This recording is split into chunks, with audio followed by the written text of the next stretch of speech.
अ, आणि या सेशनमध्ये सगळ्या प्रश्नांची उत्तरं मराठी, इंग्लिश, हिंदी आपण कुठल्याही भाषेमध्ये हे करू शकतो, बोलू शकतो. त्यामुळे कुठलाही संकोच न बाळगता तुम्ही प्रश्न विचारू शकता आणि त्यावर आपण विस्तृत चर्चा करूयात. तर डाएटमध्ये कोणाला काही प्रॉब्लेम्स आहेत, मागचं सेशन ज्यांनी मिस केलं होतं त्यांनी रेकॉर्डिंग पाहिली आहे आणि रेकॉर्डिंग पाहिल्यानंतर काही शंका आहेत तर त्या तुम्ही आत्ता विचारा.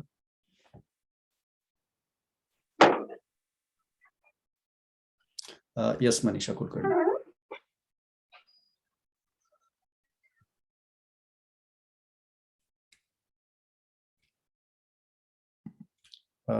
मनीषा अनम्यूट करून प्रश्न विचारू शकता तुम्ही.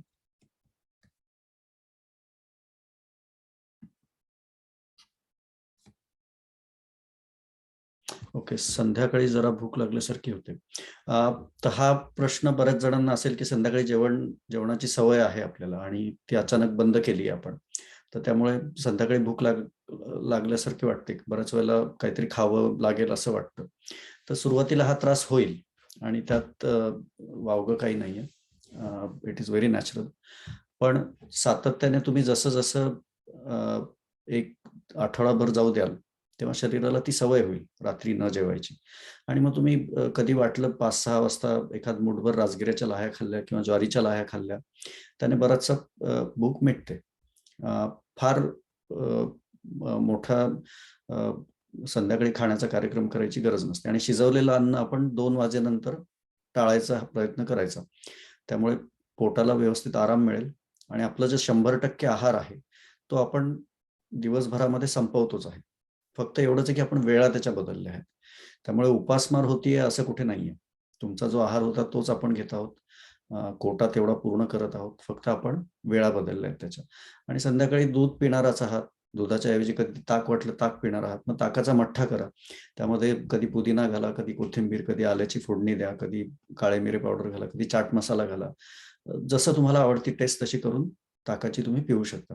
आणि ताक, दूध यापैकी एक किंवा 5-6 वाजता एखादं फळ, राजगिऱ्याच्या लाह्या, तर हे पुरेसं आहे संध्याकाळच्या म्हणजे आहारासाठी.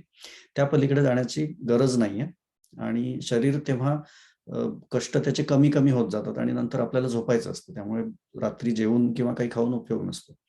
आणि सूप वगैरे असल्या गोष्टी देखील पिण्याचं टाळायचं, कारण ते शिजवलेलंच आहे. आणि आपल्याला जो 100% कोटा पूर्ण करायचा होता तो आपण सकाळ दुपारमध्ये जास्तीत जास्त खाऊन बऱ्यापैकी 95% पर्यंत आणलेला आहे. फळ एखादं खाल्लं हरकत नाही. लाह्यांचं प्रमाण किती असावं? एखाद मुठभर घेतल्या, छोटी वाटीभर घेतल्या हरकत नाही. ज्वारीच्या लाह्या असतील तर थोड्या 2 वाटी घेतल्या, कारण त्या जास्त फुलतात, तर तेवढं पुरेसं आहे. सुधीर, मला सकाळच्या जेवणानंतर लिथार्जी फील होते. ओके, तर बऱ्याच जणांना हा प्रकार होत असेल की सकाळी जेवणाची सवय नाहीये, मग एकदम आपण भरपूर जेवल्यानंतर झोप येते. तर यामध्ये काय करायचं की तुमच्या जेवणामध्ये प्रथिनांचं प्रमाण थोडंसं वाढवायचं आणि कार्बोहायड्रेट्सचं प्रमाण थोडं कमी करायचं. कार्बोहायड्रेट्स जेव्हा तुम्ही खूप प्रमाणात घेतात तेव्हा त्याचं झोपेमध्ये थोडंसं झोप येण्यामध्ये मदत होते त्याची. जास्त जर कार्बोहायड्रेट्स घेतले असतील तुम्ही, म्हणजे खूप भात खाल्ला किंवा खूप पोळ्या खाल्ल्या तर त्याचा परिणाम तो होतो. आता जसं तुम्हाला सांगितले की एका पोळीसोबत तुम्हाला 3 वाट्या संपवायच्या आहेत, एक भाजीची, एक वरणाची, एक कोशिंबिरीची. तर त्या प्रमाणामध्ये पोळीचं प्रमाण कमी होऊन जातं, बॅलन्स होऊन जातं. भाताचंही तसंच, 1 वाटी भातासोबत 3 वाट्या ह्या संपल्या पाहिजेत. तर तसं केलं अगदी तंतोतंत फॉलो, तर तुम्हाला कार्बोहायड्रेट्स प्रमाणापेक्षा जास्त मिळणार नाहीत आणि त्याने झोप तेवढी लागणार नाही. आता दुसरा मुद्दा जो आहे की हा पहिला मुद्दा झाला कार्बोहायड्रेट्सचा. दुसरा मुद्दा असा आहे की तुम्हाला व्यायाम आवश्यक तेवढा व्हायला पाहिजे आणि तो जर व्यायाम होत नसेल, 2 जेवणांमध्ये जर तुमचा पुरेशी हालचाल होत नसेल शरीराची, तर तुम्हाला दुपारची भूकही लागणार नाही. मग दुपारी बरेच जण एखाद्या वेळेला असं टाळत असतील किंवा भूक नाही तर दुपारी खाऊ नये, तर तसं नका करू.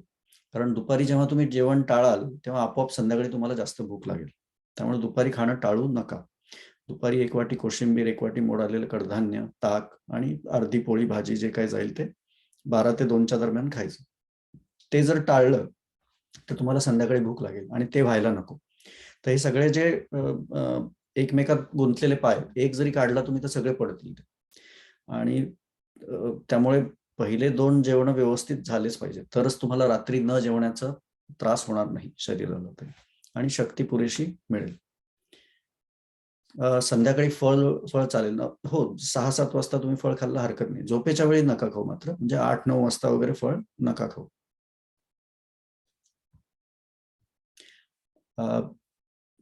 वर्षा मोरे, लंच कधीतरी 3 वाजता होतो. तर शक्यतो कसं आहे की वेळा पाळणं महत्वाचं आहे. एखाद्या वेळेला पुढे मागे होतो, अर्धा तास पुढे मागे होतो, हरकत नाही.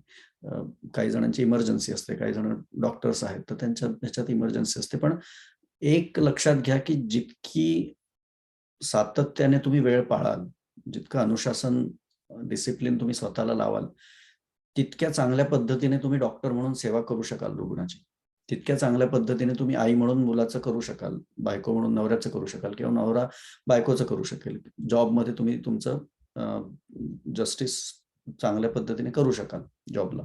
तर प्रत्येक तुमच्या जबाबदाऱ्याचं निर्वहन करण्यासाठी तुम्हाला चांगलं शरीर असणं आवश्यक आहे, आणि त्याच्याबद्दल, शरीराबद्दल तुमची प्रतिबद्धता जी आहे ती 100% पाहिजे. त्यामध्ये कुठेही दिरंगाई करू नका. वेळ पाळणं जितकं शक्य असेल तितकं पाळा. शक्यतो सकाळची वेळ खूप जास्त महत्वाची, आणि दुपारची वेळ एक अर्धा तास पुढे मागे झालं, त्यामुळे 12 ते 2 ही वेळ दिलेली आहे. आणि सकाळची जितकी वेळ अगोदर करता येईल तितकं तुम्हाला दुपारची वेळ पाळण्यामध्ये फायदा होईल. त्यामुळे सकाळची वेळ जर तुम्ही सकाळी 5 ला उठत असाल आणि 10 वाजता जेवत असाल तर ते चुकीचं आहे.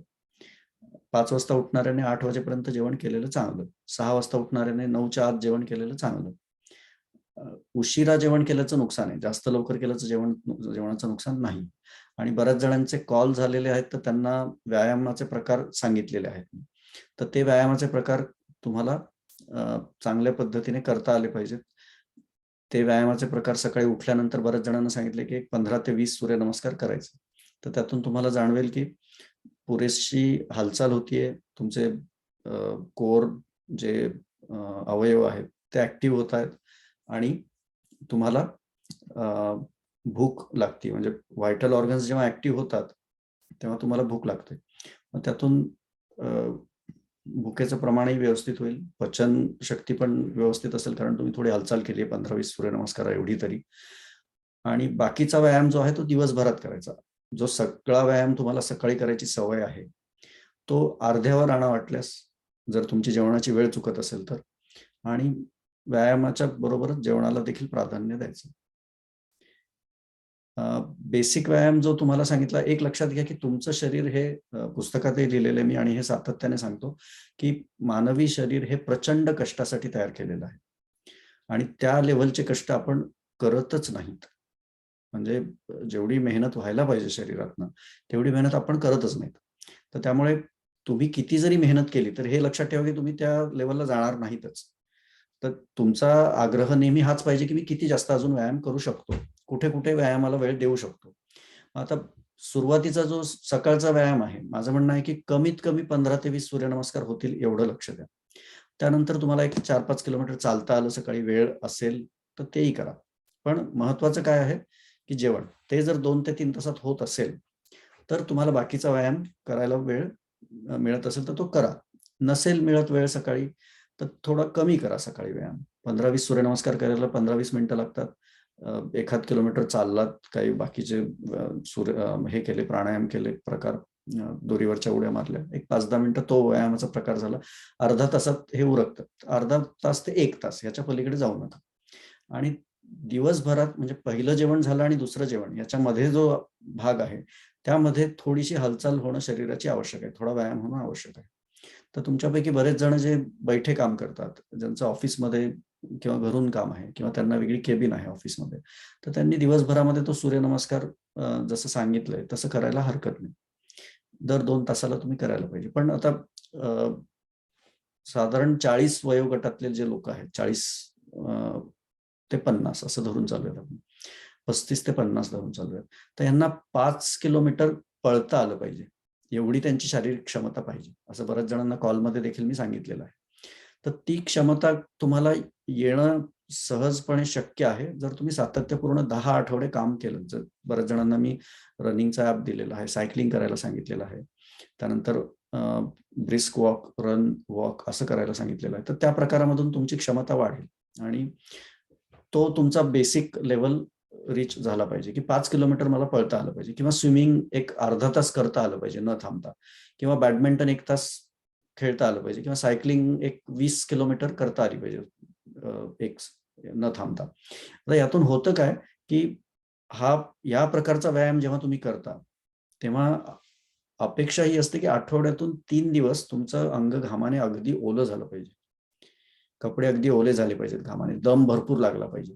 ह्या पद्धतीचा व्यायाम आठवड्यातनं 2 ते 3 वेळेला व्हायला हवा.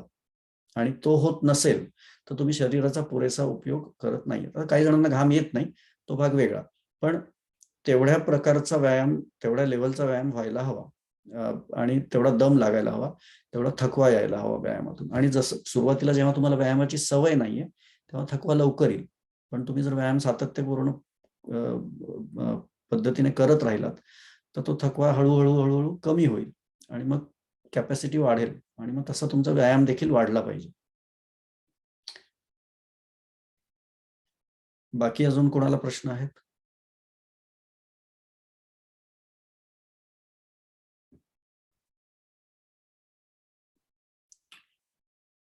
ओके. मुंबईत पाऊस खूप असतो, चालण्याचे काय करावे? तर ज्या दिवशी पाऊस असेल, आता पाऊस दररोज तर काही पडत नाही, आठवड्यातून 1-2 दिवस, 3 दिवस पडेल, त्या दिवशी घरात सूर्यनमस्कार करायचे, त्या दिवशी घरात दोरीवरच्या उड्या मारायच्या, अशा प्रकारचे व्यायाम करायचे. आणि मग ज्या दिवशी पाऊस नसेल त्या दिवशी थोडीशी हे भरून काढायची, जी घट झाली आहे व्यायामात आठवड्याभराच्या ती भरून काढायची. आणि ज्यांना शक्य आहे त्यांनी काही अंतर, ते पूर्ण अंतर, काही अंतर किंवा पूर्ण अंतर तुमच्या ऑफिस मध्ये आणि घरामध्ये हे चालून काढायचं. म्हणजे जाणं येणं ऑफिसला पायी करायचं किंवा सायकलने करायचं. तर हा व्यायामाचा प्रकार महत्वाचा काय आहे, का आहे, कारण तुम्हाला इथे जीवनशैली बदलायची आहे. You are changing your lifestyle here आणि the only way to change lifestyle is changing your habits. तर सध्या तुम्हाला सगळ्यांना, बऱ्याच जणांना ही सवय असते की कुठेही थोड्या अंतरावर जरी जायचं असेल तरी गाडी काढायची सवय लागलेली असते आणि किक मारली, निघाले गाडी घेऊन. दूध आणायचंय, फळं आणायचे, भाज्या आणायची, काही सामान आणायचंय, ऑफिसला जायचंय की लगेच गाडीवर जाणं हे अज्युम्ड असतं. तर हा जीवनशैलीतल्या सवयींचा भाग झाला. मग आपल्याला ही सवय जर मोडायची असेल तर तिथे तुम्हाला पायी जाणं आवश्यक आहे, तिथे तुम्हाला वॉकिंग करणं आवश्यक आहे. ज्यांना रनिंग शक्य आहे येताना त्यांनी रनिंग करावं. आणि हे बदल तुम्हाला जाणवतील की तुमच्या व्यायामात सातत्य देतात, कारण ऑफिसला तर तुम्हाला दररोज जावं लागतं, त्या अनुषंगाने व्यायाम पण होईल. आणि दुसरा एक मुद्दा पावसाचा हा मांडायचा आहे मला, की उन्हाळ्यात ऊन, पावसाळ्यात पाऊस, या गोष्टी असणारच. हिवाळ्यात अगदी थंडी हेही असेल सकाळी. त्यामुळे प्रत्येक ऋतूमध्ये काही ना काहीतरी प्रॉब्लेम्स असतातच. कुठलाही असा एक्सक्यूज स्वतःला देऊ नका. उन्हाळ्यात तुम्ही जेवतात का, कमी जेवतात का? नाही, व्यवस्थित जेवतात, राईट. पावसाळ्यातही तुम्ही जेवतात, व्यवस्थित जेवतात. व्यायाम देखील आवश्यकता आहे शरीराची, त्यानुसार तुम्हाला ते केली पाहिजे पूर्ण.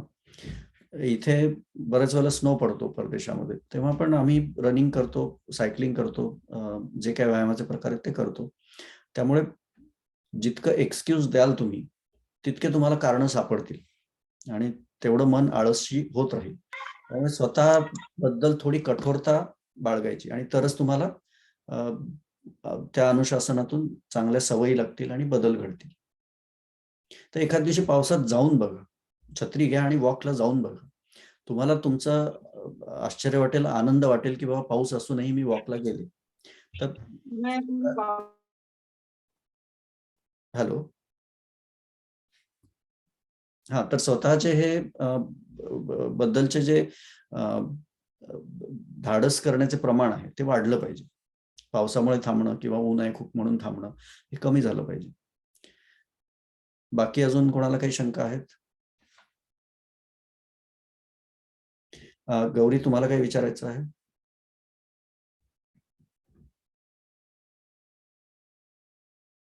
ओके, मी म्यूट करतो तुमचं. राईट.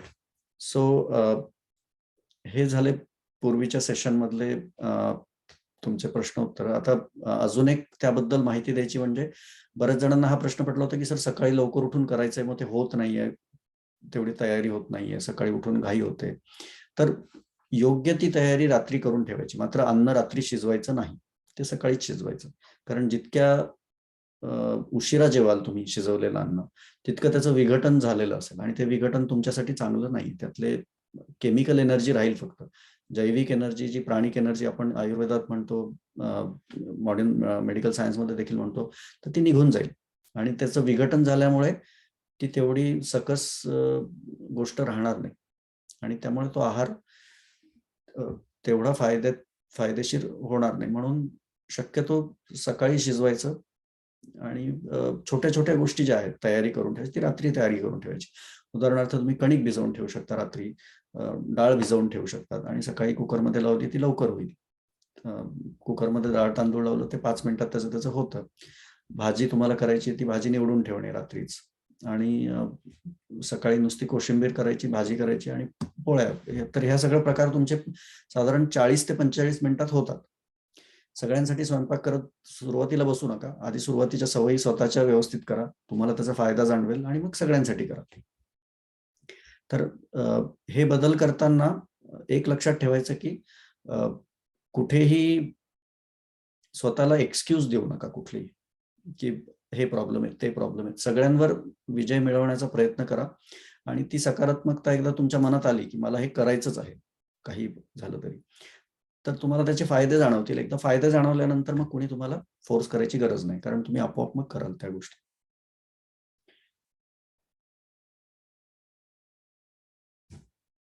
गुड.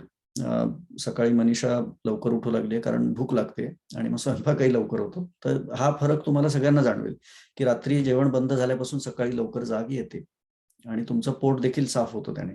ऍसिडिटीचा त्रास बऱ्याच जणांचा कमी होतो, पित्ताचा त्रास बऱ्याच जणांचा कमी होतो, इनडायजेशन बऱ्याच जणांचा प्रॉब्लेम सॉल्व्ह होतो. कारण अयोग्य वेळेला जेवतात तेव्हा पचन संस्थेवर प्रचंड ताण येतो आणि जेव्हा तुम्ही योग्य वेळेला जेवतात सकाळी, तेव्हा तो ताण आपोआप जातो. तर ही पद्धत तुमच्या पचन संस्थेला फार सोयीची आहे आणि तुम्हाला त्यातून कमी इनपुट देऊन जास्त आउटपुट मिळतं. तर या प्रकारामध्ये तुम्ही आहार थोडा कमी जरी केला ओव्हरऑल, तरी तुम्हाला त्रास होणार नाही. पण जर तुम्ही अयोग्य वेळी जेवत असाल आणि तिथे आहार कमी केला, तर तिथे त्रास मात्र नक्की होईल.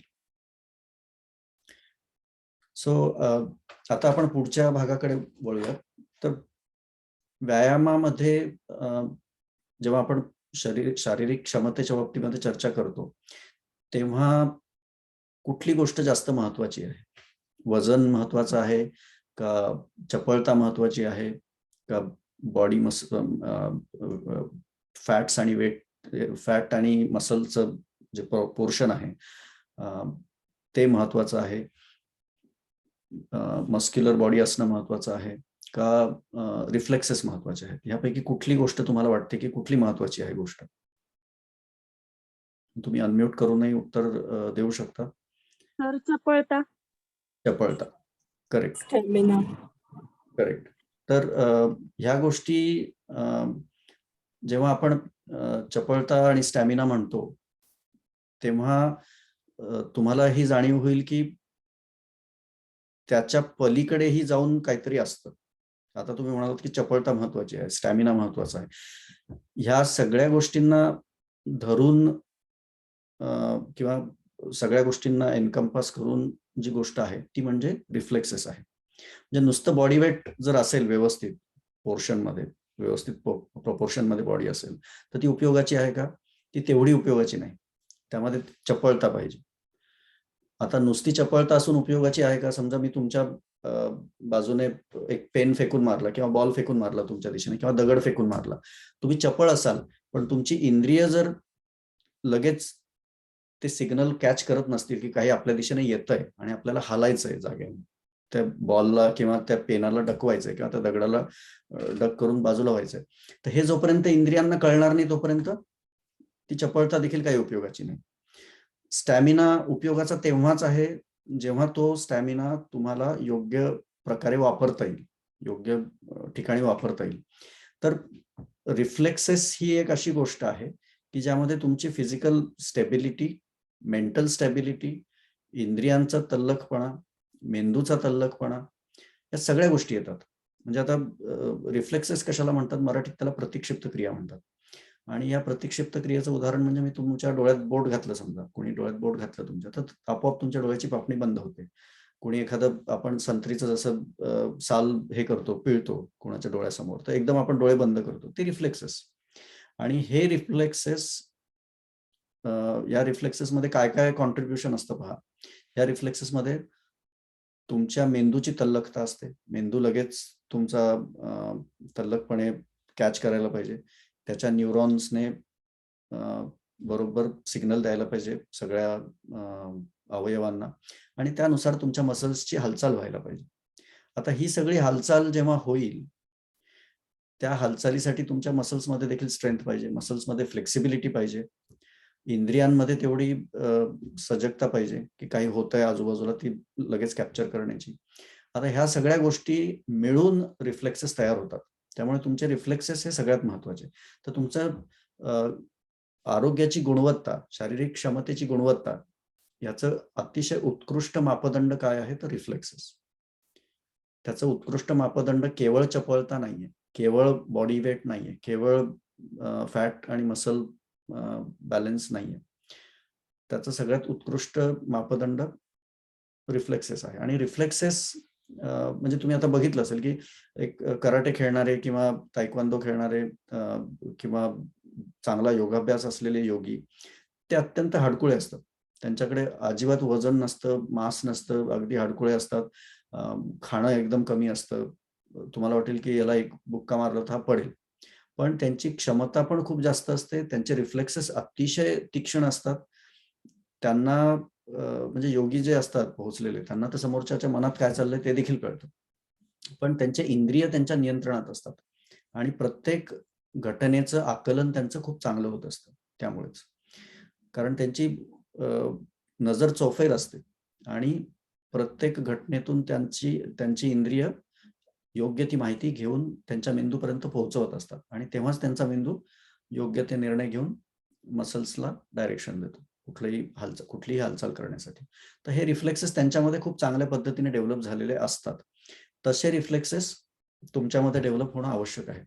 तर त्यासाठी 7 नंबरच्या चॅप्टरमध्ये योग साधना सांगितलेली आहे. आता आपल्याला आता प्रयत्न काय करायचा की व्यायाम कुठले कुठले प्रकार करायचेत आणि का करायचेत, आणि व्यायाम करण्यातून आपल्याला काय साध्य करायचं. तर आपल्याला पहिली गोष्ट तर आपला हा जो मापदंड आहे रिफ्लेक्सेसचा, हा चांगला झाला पाहिजे. आणि तो मापदंड जेव्हा चांगला होईल तेव्हा तुम्हाला जाणवेल की तुमच्या ओव्हरऑल क्षमतेमध्ये देखील वाढ झालेली आहे. तुमच्या तल्लखतेमध्ये, मेंदूच्या, इंद्रियांच्या, त्यातही वाढ झालेली आहे आणि चपळता देखील आलेली आहे तुमच्या शरीरामध्ये. तर तुम्हाला जेव्हा कुठलीही एक्सरसाइज चॉईस करायची असते की मी काय करू, बरेच जण विचारतात सर एक्सरसाइज काय करू, तर मी त्यांना सांगत असतो की ज्यामध्ये रिफ्लेक्सेस डेव्हलप होतील, ज्यामध्ये तुम्हाला मेंटल हेल्थला फायदा होईल, मानसिक आरोग्याला, ज्यामध्ये तुम्हाला आनंद मिळेल आणि ज्यात तुम्हाला कुठली तरी लाईफ स्किल ऍड होईल तुमच्या ओव्हरऑल पर्सनॅलिटीमध्ये.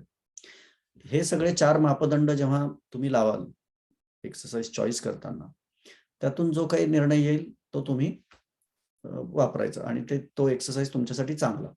आता तुम्हाला लक्षात येईल की स्पोर्ट्स ज्या असतात सगळ्या, सायकलिंग आहे, स्विमिंग आहे, रनिंग आहे, माउंटेनिअरिंग आहे, कुठे डोंगर वगैरे चढणे, त्यानंतर बॅडमिंटन, टेनिस हे खेळ आहे, क्रिकेट खेळ आहे.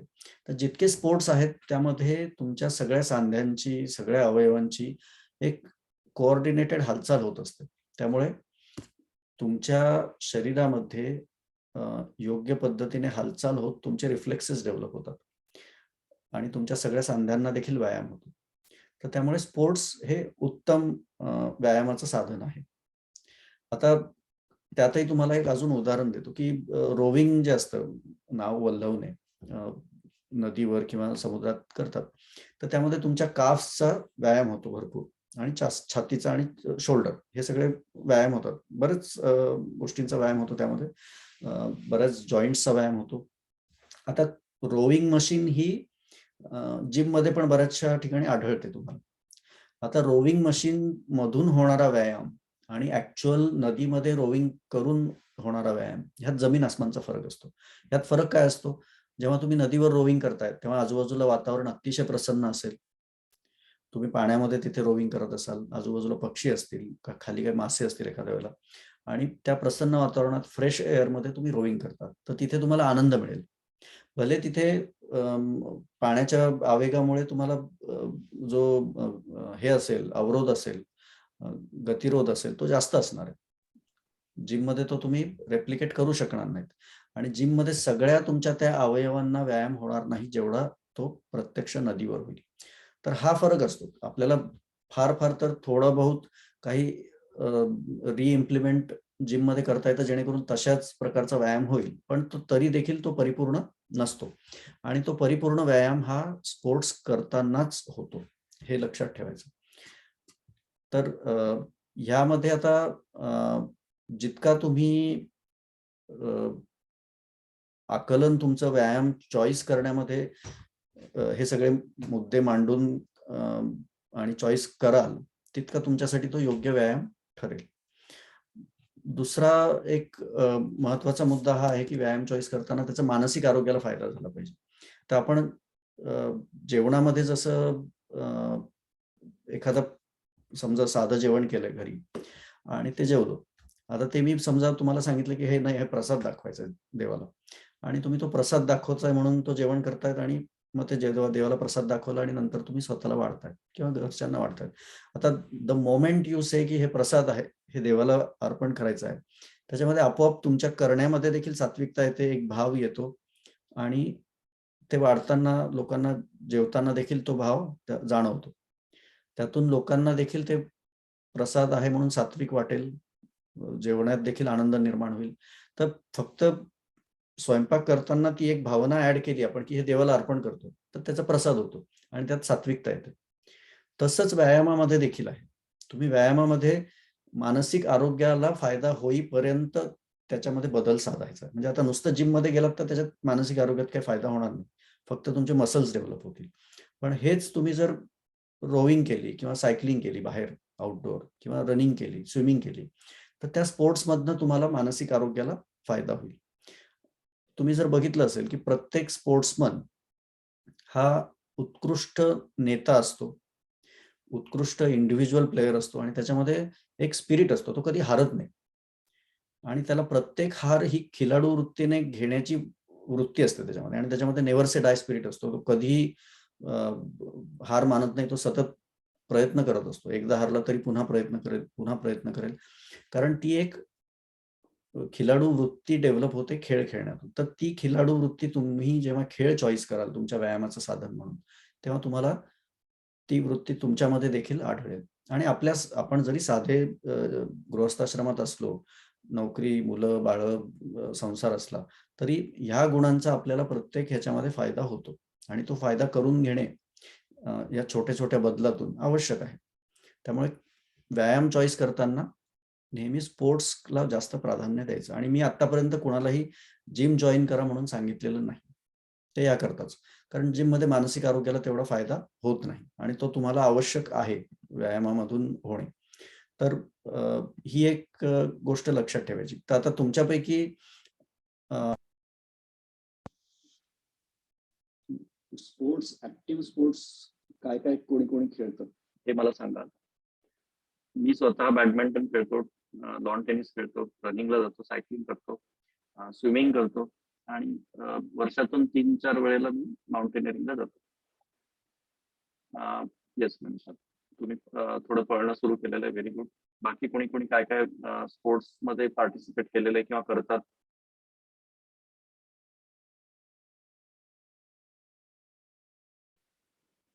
तुम्ही अनम्यूट करूनही उत्तर देऊ शकता.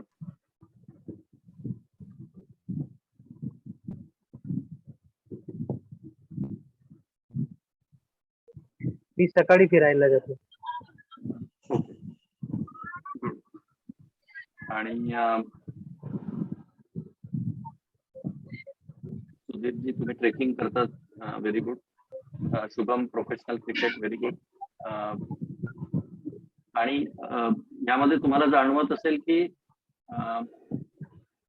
जितका तुम्ही प्रॉपर स्पोर्ट्स खेळाल तितका त्यामध्ये काय अजून फायदा होतो की त्यामध्ये तुम्हाला टीम स्पिरिटचा फायदा होतो की तुम्ही कुठल्या तरी पार्टनर सोबत खेळता आणि एका टीम मध्ये खेळता. म्हणजे क्रिकेट हा टीम गेम आहे. त्यानंतर बॅडमिंटन जर तुम्ही डबल्स खेळत असाल तर तो देखील टीमचा स्पोर्ट्स आहे. आणि तेही सायकलिंग जर ग्रुपमध्ये करत असाल, रनिंग ग्रुपमध्ये करत असाल, तोही टीमचा स्पोर्ट्स होतो. तर ह्यामध्ये तुमच्या एक दुसऱ्यांबद्दलच्या ज्या भावना आहेत टीममध्ये, सपोर्ट करणे, एक दुसऱ्यांना कव्हर करणे, ह्या देखील डेव्हलप होतात. त्यामुळे बरेचसे जे स्पोर्ट्सचे फायदे आहेत ते आपल्याला आपल्या नॉर्मल आयुष्यामध्ये उपयोगाचे ठरतात. आणि येस, वर्ष आधी क्रिकेट खेळायचे, बॅडमिंटन, आणि आता कसं आहे की तुम्हाला जाणवेल की लहानपणी तुम्ही जे करायचे क्रिकेट खेळणं, बॅडमिंटन खेळणं, त्यावेळेला तुम्ही आनंदी होते, त्यावेळेला तुम्ही निरोगी होते. पण आता काय झालं की आता आपल्याला वाटतं आपलं वय झालं त्यामुळे आपण खेळू नये. अशी कल्पना चुकीची आहे. तुमचं वय जरी झालं असेल तरी तुम्ही ते वय कमी करू शकतात जर तुम्ही लहानपणी जे करत होतात तेच केलं. म्हणजे तसेच खेळ खेळलात, तेवढ्याच प्रकारे ऍक्टिव्ह राहिलात तर तुमचं वय आपोआप कमी होईल. निरामय मते मी हे नेहमी सांगत असतो की तुमचं नुसतं वजन कमी होणं अपेक्षित नाहीये, तुमचं वय देखील कमी होणं अपेक्षित आहे. आणि तसा प्रयत्न जर करत राहिला तर तुम्हाला जाणवेल की तुमचे जे व्हायटल ऑर्गन्स आहेत ते पुन्हा तरुण होत आहेत. हार्ट तेवढंच तरुण होत आहे, लंग्स तेवढ्याच तरुण होत आहेत, बाकीचे मसल्स तेवढेच ऍक्टिव्ह आणि चपळ होत आहेत. हा बदल करण्यासाठी काय आवश्यक आहे? जसं तुम्ही लहानपणी स्पोर्ट्स खेळत होते तसंच खेळायचं. कुठला तरी स्पोर्ट्स जॉईन करा. मग तिथे बास्केटबॉल असेल किंवा सायकलिंग असेल. लहानपणी आपण बरेच जण आपल्यापैकी शाळेत सायकलिंग करत जायचो किंवा घराभोवती गोल गोल चक्रा मारायचं, काही कारण नसताना. त्याच प्रकारे तुम्ही व्यायाम शोधला पाहिजे की ज्याच्यामध्ये तुम्ही केवळ आनंद मिळेल आणि त्यात मोजायचं नाही माझा एवढा व्यायाम झाला, तेवढा व्यायाम झाला. फक्त आनंद म्हणून ते करत राहायचं. सायकलिंग तुम्ही आनंद म्हणून एक 10 किलोमीटर 20 किलोमीटर केली तर त्यातून तुम्हाला मानसिक आरोग्याला देखील फायदा होईल आणि तुमचा व्यायाम देखील होईल. मग तिथे तुम्हाला कोणी फोर्स करण्याची गरज नाही, कारण व्यायामातून तुम्हाला आनंद मिळतोय, तुम्ही तो आपोआप मनापासून कराल. हा एक महत्वाचा मुद्दा आहे की व्यायाम चॉईस करताना सतत तुम्हाला स्पोर्ट्स कडे थोडंसं झुकतं माप दिलं पाहिजे. आणि म्हणून मी जिम सहसा कोणाला रिकमेंड करत नाही. आणि जितक्या लोकांना स्पोर्ट्समध्ये इंट्रोड्यूस केलंय त्या लोकांनी सगळ्यांनी याची पोचपावती दिली आहे की त्यांच्या आयुष्यामध्ये आमूलाग्र बदल झाला. चपळता तर आलीच, पण ओव्हरऑल प्रत्येक गोष्टीकडे बघण्याचा पर्स्पेक्टिव्ह चेंज झाला, दृष्टिकोन बदलला. गौरी गायकवाड यांचं मिस्टर पण कैवल्य, त्यांनी आता सायकल घेतली आणि 100 किलोमीटर रेस पूर्ण केली. तर त्यांचंही वय 35 ते 40च्या दरम्यानच असेल. तर ह्या प्रकारामध्ये तुम्हाला एक जाणवेल की ज्या एज ग्रुपमध्ये तुम्ही आहात त्या एज ग्रुपमध्ये देखील तुम्ही कुठलीही गोष्ट अचीव्ह करू शकता, फक्त प्लॅनिंग व्यवस्थित पाहिजे. जयश्री पाटील पण आहेत, त्या पण सायकलिंग त्यांनी सुरू केलेली 2 वर्षापूर्वी. काही 2 मुलींच्या आई आहेत, गृहिणी आहेत. आणि like every woman she has responsibility, सगळ्या गोष्टी करतात, पण त्या देखील सायकलिंग करतात. 50 किलोमीटर पर्यंत सायकलिंग केलेली आहे, सातत्याने रेग्युलर सायकलिंग चालू असते. तर जसं तुम्ही या गोष्टी तुमच्या आयुष्यात आणतात तसं तुम्ही एकदम वेगळे होतात. आणि तो स्पोर्ट्समनचा स्पिरिट जो आहे, खिलाडू वृत्ती जी आहे ती तुमच्या वागण्यात देखील येते. आता स्पोर्ट्स जेव्हा चॉईस करायचा किंवा व्यायाम चॉईस करायचा, त्यात अजून एक महत्वाचा बदल जो मी निरामयमध्ये सतत सांगत असतो आणि आग्रहपूर्वक सांगत असतो, तो म्हणजे तुम्हाला व्यायाम करायला सगळे लोक सांगतात. कुठल्याही तुम्ही प्रोग्राम मध्ये जॉईन झालात, वेट लॉसच्या म्हणा किंवा हेल्थ बाबतीत, तर व्यायाम करायला सगळे सांगतात. पण व्यायाम जिथे तुम्ही तुमच्या पार्टनर सोबत कराल आणि त्या व्यायामाचं स्वरूप जर स्पोर्ट्स असेल तर तुम्हाला तुमच्या ओव्हरऑल रिलेशनशिप मध्ये इम्प्रुव्हमेंट झाल्याचा देखील जाणीव होईल. आता हे कसं होतं, तर तुम्हाला मी सांगितलंय की स्पोर्ट्समध्ये तुम्ही पार्टनरशिप बिल्ड करतात, पार्टनरला सपोर्ट करण्याचा प्रयत्न करतात. म्हणजे बॅडमिंटन जर डबल्स मध्ये खेळत असाल तर जिथे तुमच्या पार्टनरचा ब्लाइंड स्पॉट आहे, जिथे वीक आहे पार्टनर, तिथे तुम्ही आपोआप त्याला सपोर्ट करतात. तिथे त्याला शटलला हात पुरत नसेल तर तुम्ही आपोआप त्याच्या एरियात जाऊन ते शटल माराल आणि पॉइंट वाचवाल. ती वृत्ती स्पोर्ट्समध्ये नॅचरली होती. आणि जेव्हा तुम्ही तुमच्या पार्टनर सोबत स्पोर्ट्स खेळाल तेव्हा ती सपोर्ट करण्याची वृत्ती पार्टनरला ती तुमच्या संसारात देखील येईल, ती तुमच्या रोजच्या वागण्यात देखील येईल. त्यामुळे शक्य तेवढे स्पोर्ट्स हे तुमच्या लाईफ पार्टनरला म्हणजे नवऱ्याला किंवा बायकोला सोबत घेऊन करण्याचा प्रयत्न करायचा आणि यातून रिलेशनशिप सुधारते हे नक्की आहे. आता त्याचे अजून एक कारण आहे की जेव्हा तुम्ही स्पोर्ट्स खेळतात सोबत पार्टनरच्या तेव्हा बॅकग्राऊंड वेगळं असतं आणि यातून फायदा हा होतो की एकमेकांचे काय टेन्शन्स आहेत ते कळतात. एकमेकांच्या बाबतीत संभाषण वेगळ्या लेवलला होतात जाऊन. घरामध्ये जेव्हा तुम्ही संभाषण करतात त्याचं बॅकग्राऊंड वेगळं असतं. पण हेच जर तुम्ही टेनिस कोर्टवर काही तुमचे गप्पा चालले असतील त्याचं विषय वेगळे असतील. तर हे एका कपलमध्ये होणं आवश्यक आहे चांगल्या रिलेशनशिपसाठी. त्यामुळे हे करण्याचा प्रयत्न अवश्य करा. आता हे छोटे छोटे जे बदल आहेत व्यायाम सुचवताना म्हणजे पार्टनर सोबत करणे, स्पोर्ट्स चॉईस करणे, त्यातल्या त्यात मानसिक आरोग्याला कसा फायदा होतो हे पाहणे, रिफ्लेक्सेसना कुठे फायदा होतो तसे स्पोर्ट्स चॉईस करणे, हे बदल लक्षात ठेवून स्पोर्ट्स चॉईस करायचा आणि पार्टनर सोबत स्पोर्ट करण्याचा प्रयत्न करायचा. त्यामध्ये मुलासोबतही तुम्ही करू शकता. तुमचे मुलं जर त्या वयाचे असतील त्यांच्यासोबत सायकलिंगला जाऊ शकतात, तुमच्यासोबत बास्केटबॉल खेळू शकतात. यातून बॉन्डिंग तुमची जी तयार होते ती अतिशय उत्कृष्ट प्रतीची होते. जिथे गॅप्स असतात म्हणजे आता मुलं जेव्हा टीनेजर होतात त्यांचे इंटरेस्ट वेगळे असतात, त्यांच्यासोबत आपला वेळ जास्त जात नाही.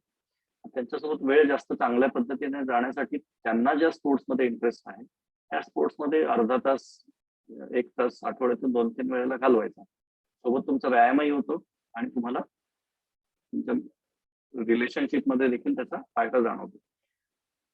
आता मुलासोबत जेव्हा तुम्ही व्यायाम करता तेव्हा तुम्हाला जाणवेल की आई किंवा वडील या नात्याने जेव्हा आपण नॉर्मली मुलीशी वागत असतो तेव्हा it is always a instructional relationship. म्हणजे आपण सतत इन्स्ट्रक्शन देतो किंवा हे केलं का, ते केलं का, जेवला का, अभ्यास झाला का, ह्याला फोन केला का. पण जेव्हा तुम्ही स्पोर्ट्स खेळतात त्याच्यासोबत कुठलाही खेळ खेळतात तेव्हा एका लेवलला येतात दोघे आणि तेव्हा कोण सरस ठरेल हे ज्याच्या त्याच्या स्किलवर अवलंबून. तुम्ही तिथे त्याला हे सांगू शकत नाही की हे असंच करते तसंच. तो कदाचित तुमच्यापेक्षा चांगला खेळणारा असेल आणि तो तुम्हाला सांगेल हे असं नको करू आई किंवा हे असं नको करू बाबा, ते इकडे मार किंवा ह्या पद्धतीने हे धर रॅकेट धर. तर असे इन्स्ट्रक्शन्स येतात कारण तिथे तुम्ही एका लेवलला दोघेही असतात. तिथे इन्स्ट्रक्शनल रिलेशनशिप नसते आणि दोन्ही एका लेवलला असले की रिलेशनशिप आपोआप सुधारते. तर हे छोटे छोटे फायदे जे आहेत ते तुम्हाला लक्षात येईल जेव्हा तुम्ही योग्य पद्धतीने स्पोर्ट्स चॉईस कराल as a means for exercise आणि तो तुमच्या पार्टनर सोबत कराल किंवा मुलांसोबत कराल. या छोट्या छोट्या बदलांमधून आपल्याला जेव्हा व्यायाम साधला जाईल तेव्हा त्याचा मानसिक आरोग्याला फायदा होईल, तेव्हा त्याचा रिफ्लेक्सेसना फायदा होईल आणि तेव्हा तुमचे रिलेशनशिप सुधारतील. तेव्हा तुम्हाला इंटरनल सपोर्ट सिस्टम तुमच्या फॅमिलीमध्ये डेव्हलप होईल. तुमच्यासाठी ही सपोर्ट सिस्टम डेव्हलप होणं आवश्यक आहे. म्हणजे तुम्ही निरामयवर आयुष्यभर अवलंबून राहा हे माझं ध्येय, तुम्ही माझ्यावर अवलंबून राहा हे माझं ध्येय. तुमचे जेव्हा एक दुसऱ्यांसोबत स्पोर्ट्स सुरू होतील तेव्हा आपोआप एक दुसऱ्यांना सपोर्ट म्हणून एखाद्याला आळस आला तर दुसरा म्हणेल नाही आज जाऊया. सपोर्ट सिस्टम तुमच्या घरात डेव्हलप झाली पाहिजे. त्यामुळे पार्टनर सोबत किंवा मुलांसोबत किंवा मित्रमैत्रिणी असतील त्यांच्यासोबत हे स्पोर्ट्स सुरू करणं आवश्यक आहे. आता यात कोणाला काही शंका आहे नाहीतर आपण पुढचा भाग जो आहे तो त्यावर चर्चा करूया. कुठला कुठला स्पोर्ट्स तुम्ही चॉईस करू शकतात हेही तुम्ही सांगा आणि कुठला खेळले होते पूर्वी तो आता खेळू शकतात. जसं वर्षा आधी क्रिकेट खेळायची, बॅडमिंटन खेळायची, आता तुम्ही खेळू शकतात का हे cycling on and of Gauri? Yes. तर तुम्ही आता पुन्हा सायकलिंग करू शकता का?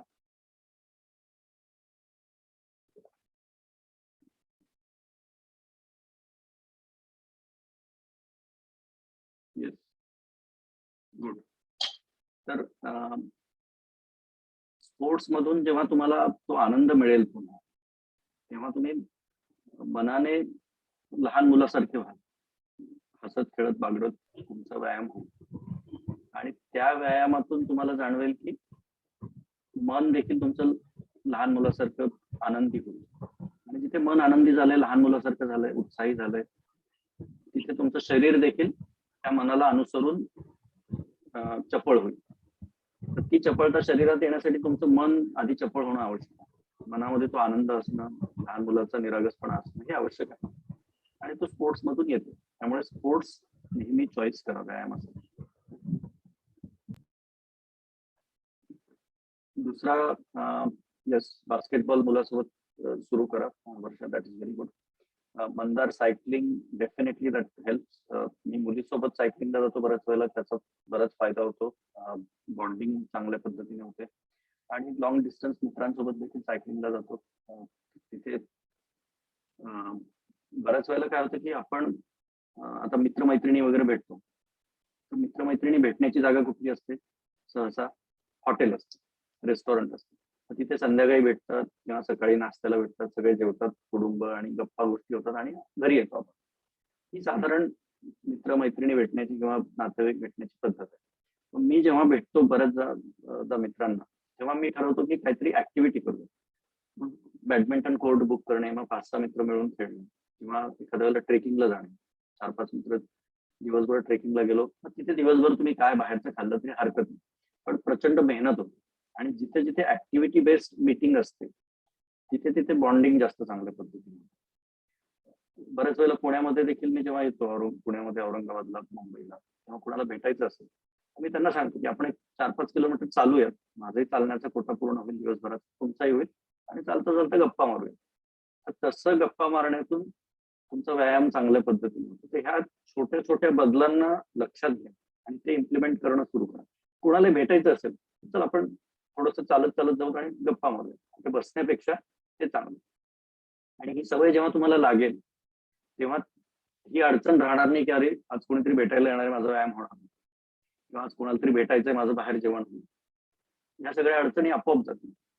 तर हे जीवनशैलीमधले छोटे छोटे जे बदल आहेत व्यायाम चॉईस करताना बऱ्याच चांगल्या पद्धतीने उपयोगी पडतात आणि त्यातून आपली जीवनशैली बदलते, त्यातून आपल्या हॅबिट्स बदलतात, सवयी बदलतात. आणि मग त्यात सातत्य आलं की तुम्हाला मग व्यायामासाठी वेगळा वेळ काढण्याची फारशी गरज उरत नाही. कारण प्रत्येक गोष्टीमध्ये तुम्ही व्यायाम शोधत असता. ऑफिसला जाणं येणं, सायकलिंगवर केलं, पायी केलं, तिथे व्यायाम झाला. कुणाला भेटायला गेले, त्याच्यासोबत वॉक केला, तिथे व्यायाम झाला. कुठला स्पोर्ट्स खेळले, तिथे व्यायाम झाला. मग वेगळा वेळ काढायची गरज नाही.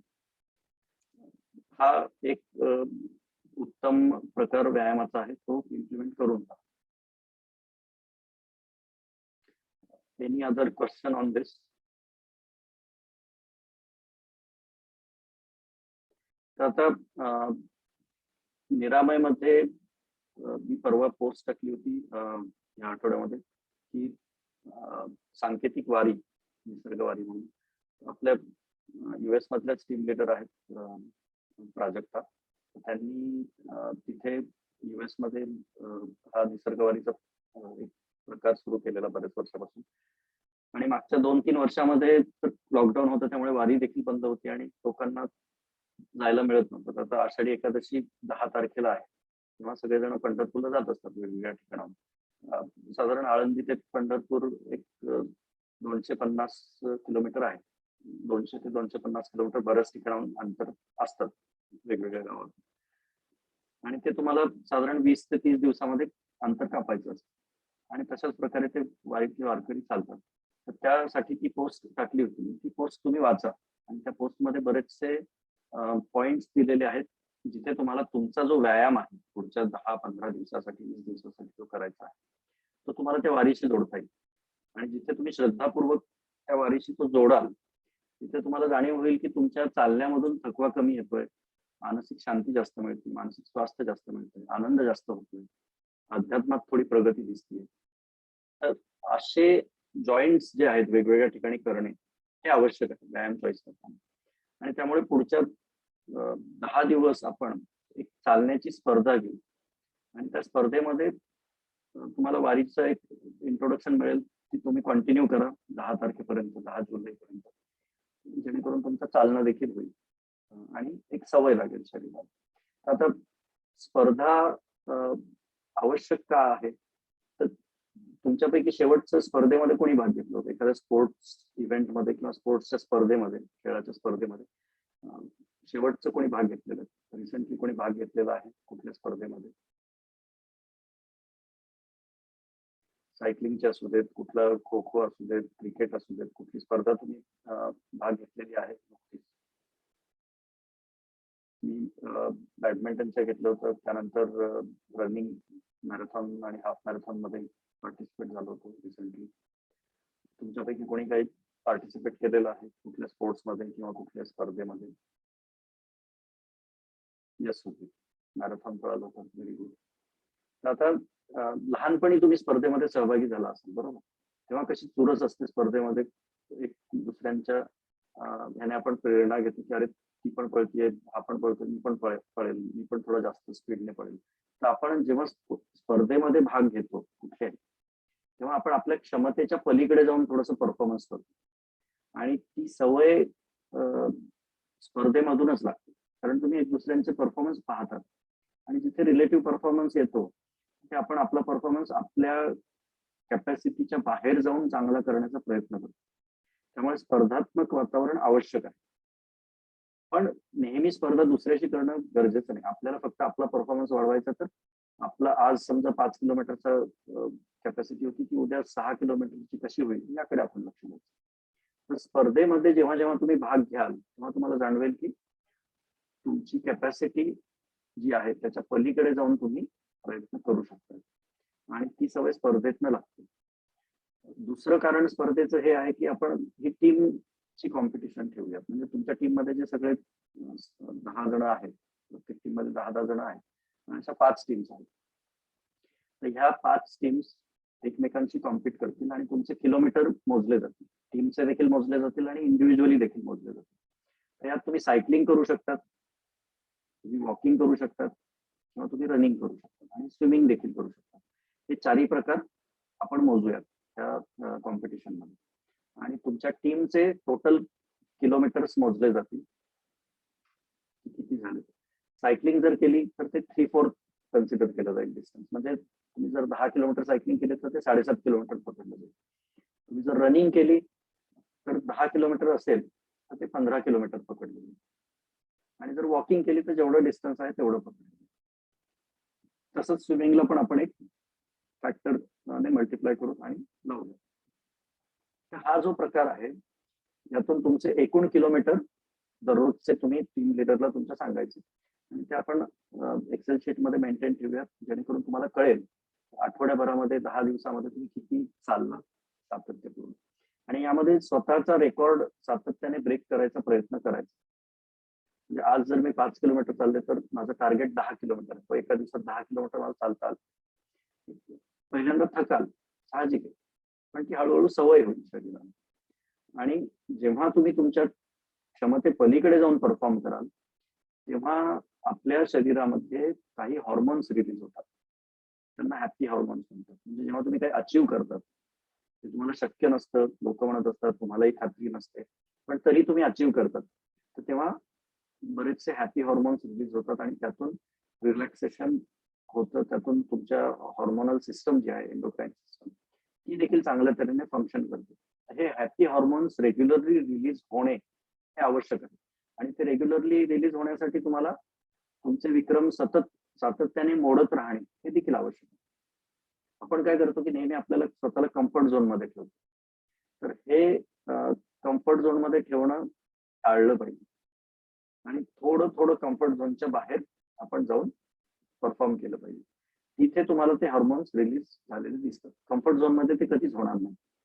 कम्फर्ट झोनच्या थोडं बाहेर जावं लागेल. आता हा स्पर्धेचा जो भाग आहे तो आपण उद्यापासून सुरू करणार आहोत आणि तो एक 10 ते 12 दिवस आपण चालू ठेवूया. ज्यांना आवश्यकता वाटते त्यांना आपण 10 जुलैपर्यंत ठेवूयात, हरकत नाही. आणि ही स्पर्धा प्रत्येकाने त्याच्यात पार्टिसिपेट व्हायचं. तुमची काही अडचण असेल, 1 किलोमीटर जरी पळत असाल, चालत असाल तरी ते देखील पोस्ट करायचं. 10 किलोमीटर करत असाल ते देखील पोस्ट करायचं. आपल्या ग्रुपमध्ये कोणी 10 किलोमीटर दररोज करत असेल तर त्याची भीती बाळगायची नाही, न्यूनगंड मनात येऊ द्यायचा नाही. तुम्ही तुमच्या परीने जेवढे करतात तेवढं पोस्ट करायचं. पोस्ट केले नाही तर त्याचा मला जास्त राग येईल किती आहे किलोमीटर हे महत्वाचं नाही, पण पोस्ट करायचं जरूर, जेणेकरून आपण एक दुसऱ्यांना प्रोत्साहन देऊ. आणि तुम्ही पोस्ट केल्यानंतरच ते रेकॉर्ड मध्ये जाईल, तुमच्या टीम लीडर त्या एक्सेल शीट मध्ये ऍड करतील. आपण ती उद्यापासून स्पर्धा सुरू करू. तुम्हाला स्पर्धेतून कसं आरोग्य कमवायचं याची जाणीव होईल.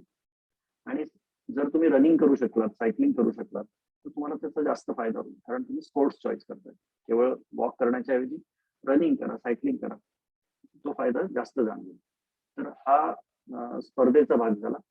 आणि मग त्यातून आपण नंबर देखील काढूयात, कोण पहिला येतोय, कोण दुसरा येतोय.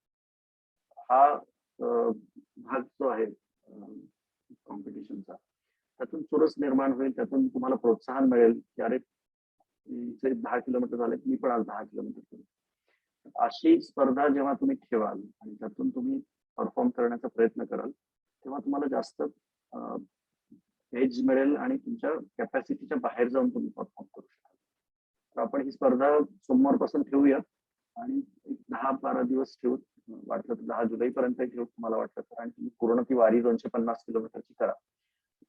तर माझा तो तर आग्रह आहेच की ज्यांना शक्य आहे त्यांनी 10 जुलैपर्यंत हे नामस्मरण करत, त्याला वारीसोबत जोडत, पंढरपूरच्या वारीसोबत जोडत हे चालणं हळूहळू वाढवा. आणि पहा, तुम्हाला 250 किलोमीटर होत असेल तेवढं करा, कमी झालं हरकत नाही, पण तो संकल्प सोडा आणि त्या दृष्टीने प्रयत्न सुरू करा. अंतर थोडं कमी जास्त होत असतं, त्यात काही प्रॉब्लेम नाही, पण संकल्प करणं महत्वाचं आहे. यात कुणाला अजून काही शंका आहे? वारी नंतरही ही कॉम्पिटिशन ठेवली तर हरकत नाही, वारी नंतरही कंटिन्यू करू, पण तिथपर्यंत तर आपल्याला हे करताच येईल. आणि त्यानंतरही आपण अशा स्पर्धा 1-2 ठेवणारच आहोत. त्यामुळे ही स्पर्धा एकच नसणार आहे शेवटपर्यंत. सुरुवातीला आपण ही चालण्याची आणि रनिंगची आणि सायकलिंगची घेत आहोत, पुढे दुसऱ्या स्पर्धा येईल. त्यामुळे आपल्याला 1 ऑगस्ट पर्यंत बऱ्याचशा गोष्टी करायच्या आहेत. त्यात ही महत्वाची आहे, कारण आणि यात अनायासे सध्या पंढरपूरची वारी चालू आहे आषाढी एकादशी पर्यंत. तेव्हा हा कोइन्सिडन्स आपण योगायोग आपण चांगल्या रीतीने वापरूया. तर कोणाला यामध्ये काही शंका आहे, काही विचारायचं आहे? सर पूर्ण दिवसभरात मिळून वॉक करायचं ना की ऍटेस्टेज एकाच वेळी करायचं? तुम्ही कधीही वॉक करू शकता. दिवसभरात जेवढा वॉक होईल तो कन्सिडर केला जाईल. संध्याकाळी जेव्हा तुम्ही मोबाईल बंद करणार आहात तेव्हा तुम्ही टाकायचं की माझं आज दिवसभरामध्ये 12 किलोमीटर झालं. त्याचे काय जे स्क्रीनशॉट असतील ते तुम्ही पोस्ट करा. माझं सकाळी 5 किलोमीटर, संध्याकाळी 7 किलोमीटर, असं टोटल 12 किलोमीटर झाले ते पोस्ट करा. एकाच वेळेला सगळे करायची गरज नाही. एका वेळेला होत असेल ठीक आहे, नसेल होत तसंही ठीक आहे, पण दिवसभरात नेमाने चाला. आणि नुसतं घरातलं जे चालणं होतं ते नका करू, बाहेर जेवढं तुम्ही एंगेज व्हाल फिजिकली आणि प्रॅक्टिकली तेवढं जास्त चांगलं, तेवढा जास्त फायदा होईल.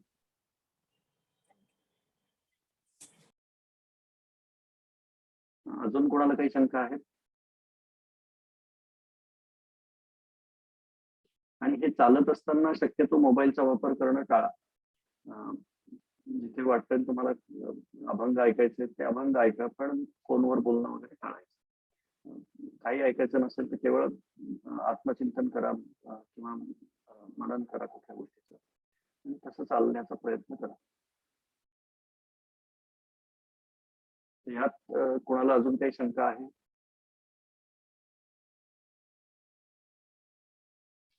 आपण स्पोर्ट्सच्या बाबतीमध्ये इथे मी तुम्हाला लक्षात आलं असेल की ज्या काही टिप्स दिलेल्या आहेत की कसा चॉईस करावा आणि का चॉईस करावा, ह्या गोष्टींचा अभ्यास तुम्ही स्वतः पुस्तक वाचून करायचा आहे. म्हणजे पुस्तकामध्ये 4 नंबरचा चॅप्टर जो आहे स्पोर्ट्स वर्सेस जिम, हा देखील आपण आज कव्हर केला.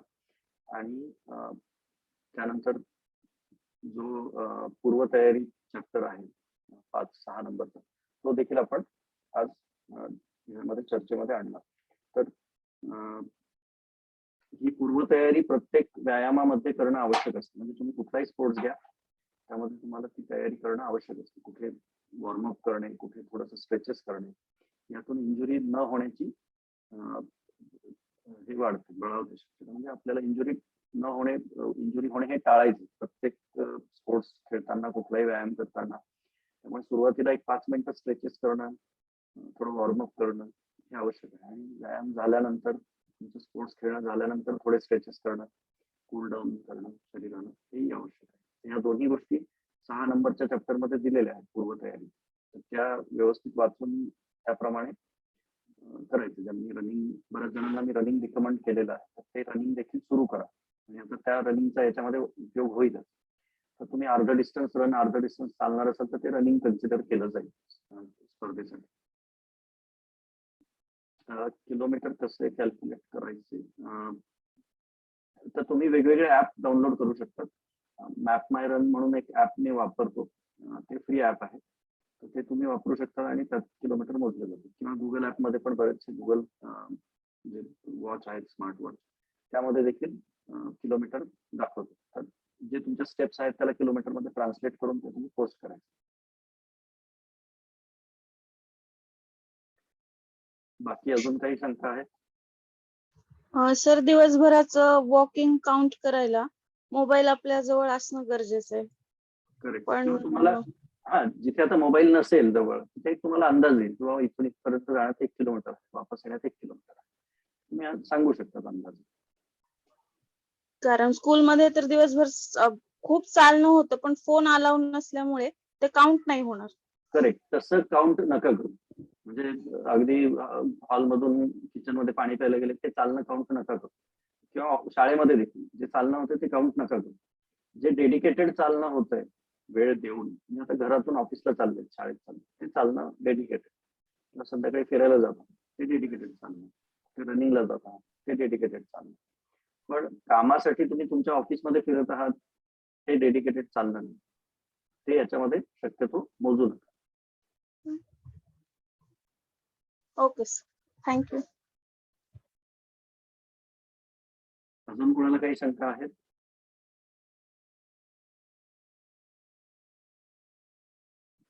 चालेल. तर आपण हा जो व्यायामाचा मुद्दा आहे त्यामध्ये एक गोष्ट लक्षात ठेवायची की चॅलेंज करायची स्वतःला. आणि तुम्ही जितक्या उत्साहाने चॅलेंज मध्ये या कॉम्पिटिशन मध्ये सहभागी व्हाल तेवढा जास्त फायदा तुम्हाला होईल, तेवढा जास्त क्षमतेमध्ये तेवढी जास्त वाढ तुम्हाला जाणवेल तुमच्या क्षमतेमध्ये. आणि एक स्पोर्टिंग स्पिरिटने पार्टिसिपेट व्हायचं, ऍज अ ग्रुप पार्टिसिपेट व्हायचं. बऱ्याच ग्रुप्स मध्ये टोटल पार्टिसिपंट्स सगळेच जरी पार्टिसिपेट करत नसले तरी 1-2 खूप चांगले पार्टिसिपेट करतात, पण ग्रुप खाली राहतो. कारण ऍव्हरेज काउंट होणार, म्हणजे तुमच्या ग्रुपचा जो टोटल किलोमीटरचा काउंट आहे तो ऍव्हरेज काउंट होणार, म्हणजे टोटल केलेले kilometre divided by total members of the team. तर एखाद दुसरा जर खूप चालत असेल आणि बाकीचे कोणी चालत नसतील तर तो ऍव्हरेज खाली जाणार. त्यामुळे सगळ्यांनी पार्टिसिपेट होणं गरजेचं आहे. तुमच्या टीमला खाली आणू नका. त्याकरता प्रत्येक जण 1 किलोमीटर असेल, 10 किलोमीटर असेल, जेवढं असेल तेवढं पार्टिसिपेट व्हायचं, पोस्ट करायची ग्रुपवर. आणि रोजच्या तुमच्या जेवणाचं ताट जसं दाखवत आहात तसं तुमचे kilometre at the end of the day, दिवसाच्या शेवटी पोस्ट करायचे, म्हणजे मला कळेल ते आणि तुमच्या टीम लिडरलाही कळेल.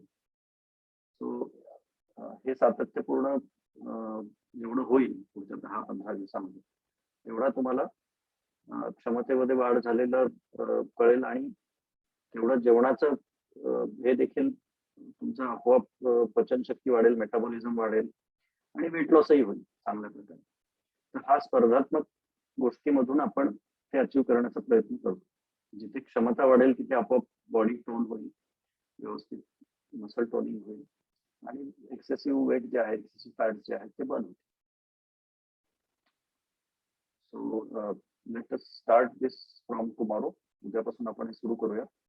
आणि स्पर्धे बाबतीमध्ये काही शंका असेल तर ती तुमच्या टीम लिडरला विचारा. आता ज्यांचे कॉल बुक झालेले नाही आहेत माझ्यासोबत त्यांनी कॉल बुक करा. आतापर्यंत 27 जणांचे झालेत कॉल, अजून 15 जण माझ्या मते राहिलेले. टोटल 42 जण आहेत पार्टिसिपंट. तर उरलेले 15 जण ज्यांचे कॉल सेट झालेले नाही आहेत, काही जणांचे झालेत, उद्या परवा आहेत कॉल, पण ज्यांचे झालेले नाही आहेत त्यांनी टीम लिडर सोबत संपर्क करा आणि ते कॉल बुक करा. त्यामध्ये इंडिव्हिज्युअली काही आपल्याला फाईन ट्युनिंग जी करायची असेल लाईफस्टाईलसाठी तर ती आपण करूया. यस मंदार, काय म्हणत होता तुम्ही? दिवसात किती किलोमीटर रनिंग किंवा वॉकिंग झालं पाहिजे मिनिमम? साधारण हे प्रत्येकासाठी प्रमाण वेगवेगळं आहे. पण तुमचा एज ग्रुप जर समजा 30शी मध्ये असेल, म्हणजे 20 ते 30 मध्ये असाल, तर साधारण 10 किलोमीटर पर्यंत तुमचं डेली वॉक झालं पाहिजे. 35 पर्यंत असाल तरी 10 किलोमीटर पर्यंत व्हायला हरकत नाही, 7 ते 10 किलोमीटर.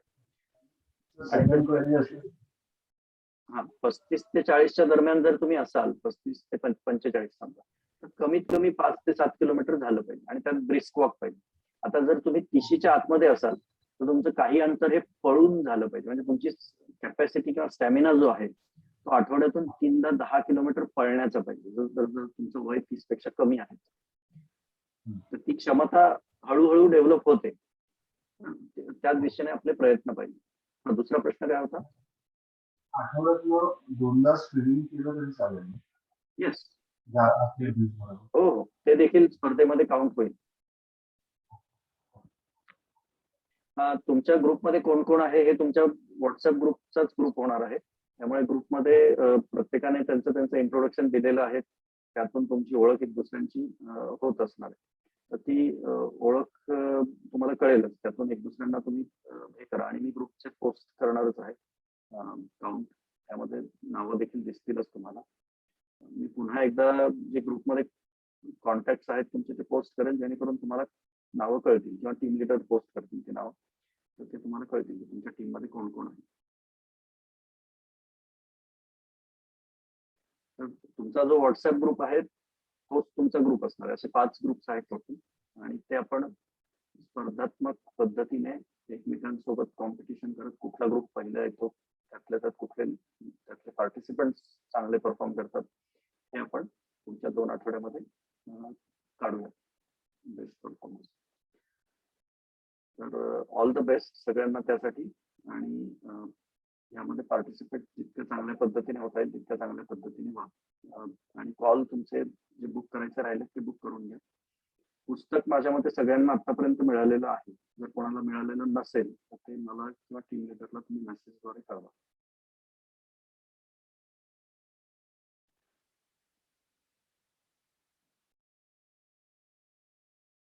आणि आणखीन एक मुद्दा सांगायचा होता की अजून 1-2 सेशन नंतर आपण डॉक्टर पवन पुसाळकर आणि अपर्णा पुसाळकर यांचं सेशन ठेवणार आहोत लाईफस्टाईल डिसीजेसवर.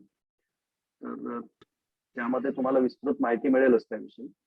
पण तुमच्यापैकी कोणाला त्यांच्याशी कॉल बुक करायचा असेल, ज्यांचं ह्या सेशनमध्ये पार्टिसिपंट्स आहेत, तर त्यांनी टीम लीडरला संपर्क साधा.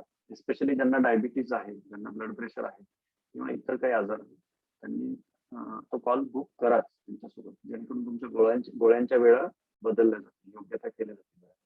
तर कॉन्टॅक्ट टीम लीडरशी साधा आणि डॉक्टर पवन किंवा डॉक्टर अपर्णासोबत कॉल तुमचा बुक करा, जेणेकरून जसं जेवणाच्या वेळा बदलल्या आहेत तशा गोळ्यांच्या वेळा बदलणं आवश्यक आहे. त्या वेळानुसार तुमचं हे होणार, जेवणाच्या वेळेनुसार त्या गोळ्या बदलतील. काही ठिकाणी ते क्वांटिटी पण बदलतात, काही ठिकाणी गोळ्या पण बदलतात, त्याचा फायदा होईल. Any other question?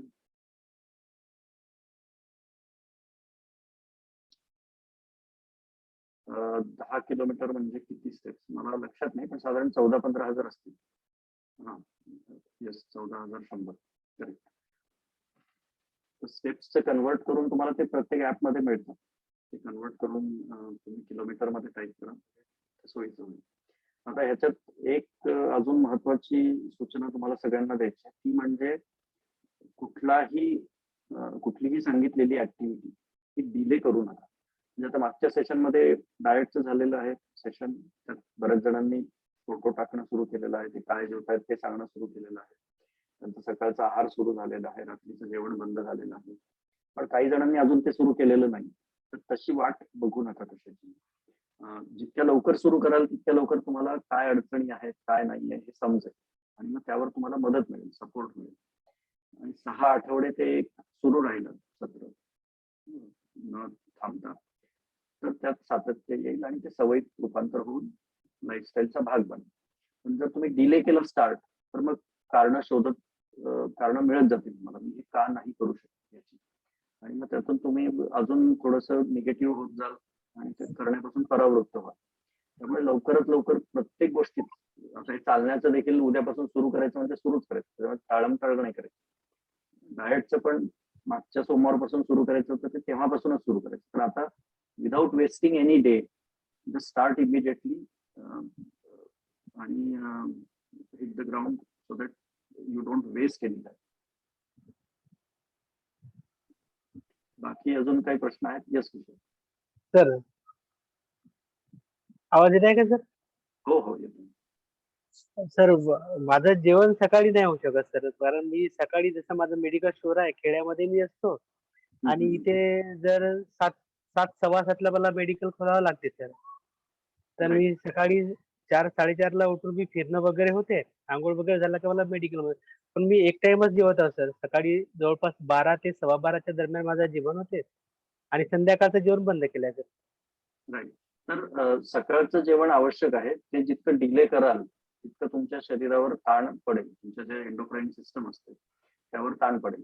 तर सकाळी एक्सरसाइज होणं जेवढं महत्वाचं आहे त्याच्यापेक्षा जास्त तुमचं जेवण महत्वाचं आहे. आणि केवळ एक्सरसाइज करून तुम्हाला आरोग्य मिळणार नाही. योग्य वेळेला शरीराला जेवण दिलं तरच आरोग्य मिळेल. म्हणजे गाडीची जर नेहमी ऑइलिंग केली, नेहमी सर्व्हिसिंग केली आणि गाडीत पेट्रोलच घातलं, गाडी चालेल का? नाही चालणार. तसंच शरीराचं आहे. शरीराला योग्य प्रमाणात व्यायाम देखील आवश्यक आहे आणि योग्य वेळेला जेवण देखील आवश्यक आहे. आणि तुमच्या कुठल्याही जबाबदाऱ्या असतील तरी वेळेवर तुमच्या शरीराला जेवण देणं ही देखील तुमचीच जबाबदारी आहे. म्हणजे बऱ्याच जणांना मी उदाहरण दिलेलं आहे की जे मोठमोठे नेते असतात, प्राईम मिनिस्टर नरेंद्र मोदी घ्या, त्यांच्याकडे एवढे ताणतणाव आहेत, एवढ्या गोष्टी सांभाळायच्या असतात, पण ते त्यांच्या जेवणाची वेळ चुकवत नाही. वेळेवर जेवतात, कमी जेवतात पण वेळेवर. त्यांच्या व्यायामाच्या वेळा चुकवत नाही. त्या गोष्टी ते वेळेवर करतात, म्हणूनच ते एवढ्या ताणतणावांना सामोरे जाऊ शकतात. आणि हे प्रत्येक जणांच्या बाबतीमध्ये आहे. तुम्ही देखील वेळेवर जर जेवलात तर योग्य पद्धतीने तुमचं मेडिकल स्टोअर चालवू शकाल. आणि त्यासाठी जो वेळेत बदल करणं आवश्यक आहे तो तुम्ही केला पाहिजे. हे तुमच्या फायद्याचं आहे. नाही केलं तर त्यातून नुकसान होईल. त्यामुळे वेळ पाळणं आणि योग्य वेळी शरीराला आहार देणं हे कसं करता येईल हे मला सांगा. कसं करता येईल, कसं नाही करता येणार हे नका सांगू. तर कसं नाही करता येणार याच्यातून नुकसान तुमचं आहे. माझं तर असंही नुकसान नाही, तसंही नुकसान नाही. मी सांगितलंय तुम्हाला काय योग्य आहे तुमच्यासाठी. आता तुमचा प्रतिसाद त्यावर हा पाहिजे की हा हे योग्य आहे ना, याच्यासाठी मी ह्या गोष्टी अडचणीच्या आहेत, ह्या बदलेल आणि हे असं करेल. त्यातून काय फायदा होतो हे पहा. जेव्हा फायदा झालेला तुम्हाला लक्षात येईल तेव्हा आपोआप तुम्ही बाकीच्या गोष्टी ऍडजस्ट कराल त्यानुसार.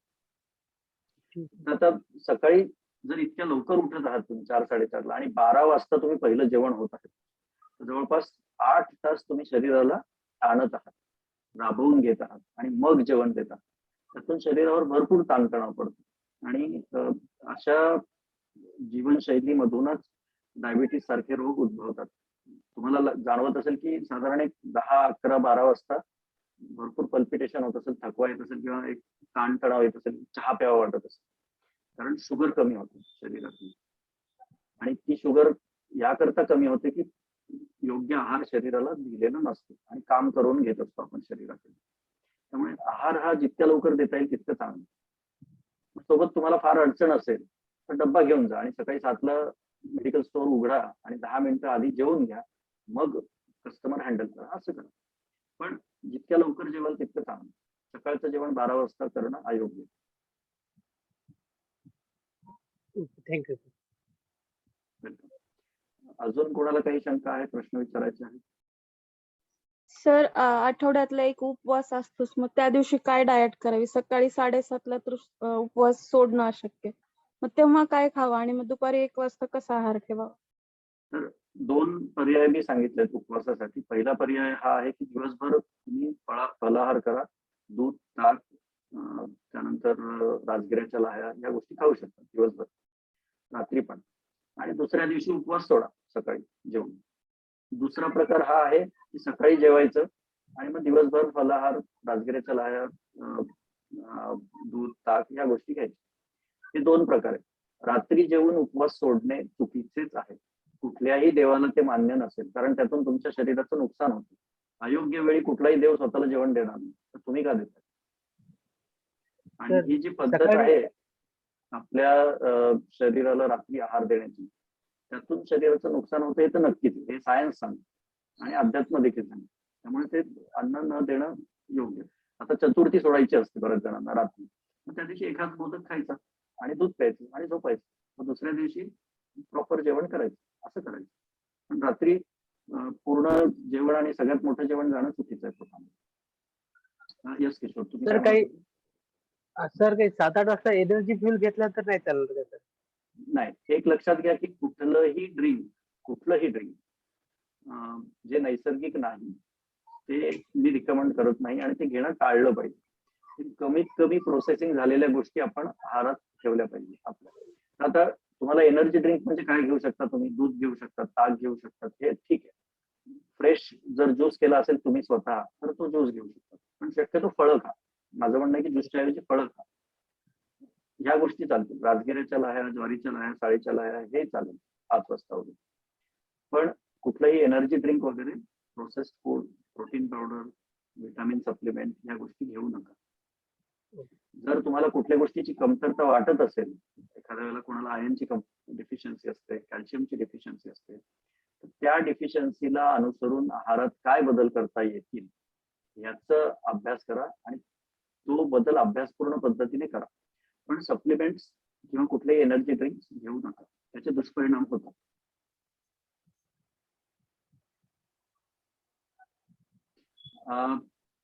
यस योजना, बऱ्याच वेळेला पाऊस असतो. एक लक्षात घ्या की this is a opportunity to test your resilience. म्हणजे तुमचा निर्धार टेस्ट करण्याची ही वेळ आहे. तर इथे असंख्य अडचणी येतील वेगवेगळ्या. तुम्ही फक्त पावसाची अडचण सांगितली, अजून काही अडचणी येतील, बाकीची कामं असतील, हे असतील, ते असतील.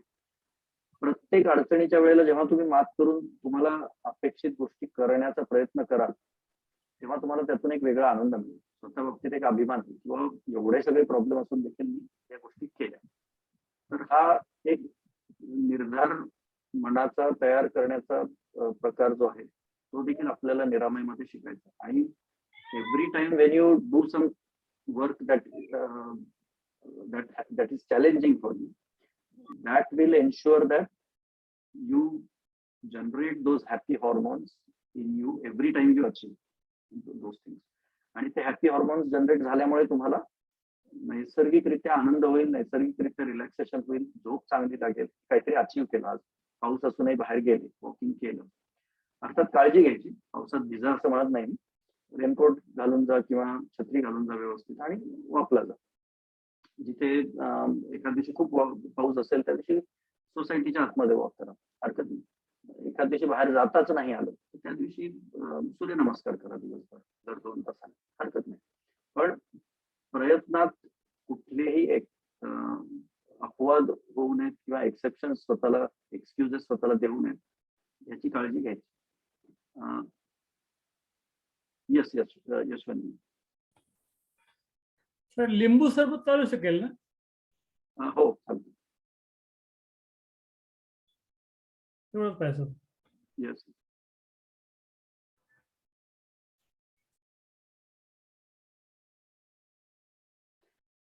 बाकी अजून काही प्रश्न आहेत?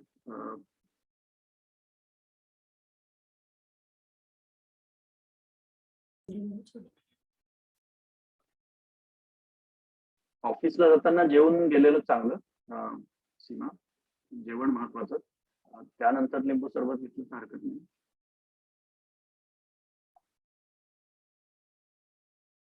आता आवाज कोणाला प्रॉब्लेम येतो आहे, कमी वाटतोय आवाज? सर मला येत नाहीये आज आवाज क्लिअर. सुरुवातीला आला एक 5-10 मिनिट्स. अच्छा. बाकीच्यांना कोणाला काही अडचण होती आवाजाची? नाही क्लिअर येतोय. ओके. माहिती काय प्रॉब्लेम असेल का तुमच्या इकडे, पण बाकीच्यांना क्लिअर येतो. तसं मी याचं रेकॉर्डिंग करेल, रेकॉर्डिंग पाठवेल, त्यातून तुम्हाला आवाज येईल. चालेल. तर आपण हे सेशन इथे थांबवूयात आणि तुम्हाला जे काही प्रश्न असतील ते तुम्ही टीम लिडरला किंवा मला पाठवा आणि त्या स्पर्धेविषयी उद्यापासून सुरू करायचं आहे तुम्हाला. तर त्यासाठी तयारी करा आणि व्यवस्थित शूज घालून जायचं. चपलेवर किंवा सँडलवर सहसा चालणं टाळायचं. इंजुरी होण्याची शक्यता असते. आणि पावसाळ्यात जेव्हा बाहेर चालाल तेव्हा लक्ष ठेवायचं की कुठे गड्डा वगैरे काही आहे काय नाही. इंजुरी न होऊ देणे हे तुमचं आद्य कर्तव्य आहे. स्वतः काही कुठलाही त्रास उद्भवला नाही पाहिजे. So all the best. आणि आपण पुढच्या रविवारी पुन्हा हे करूया, बोलूया त्याविषयी. बाय.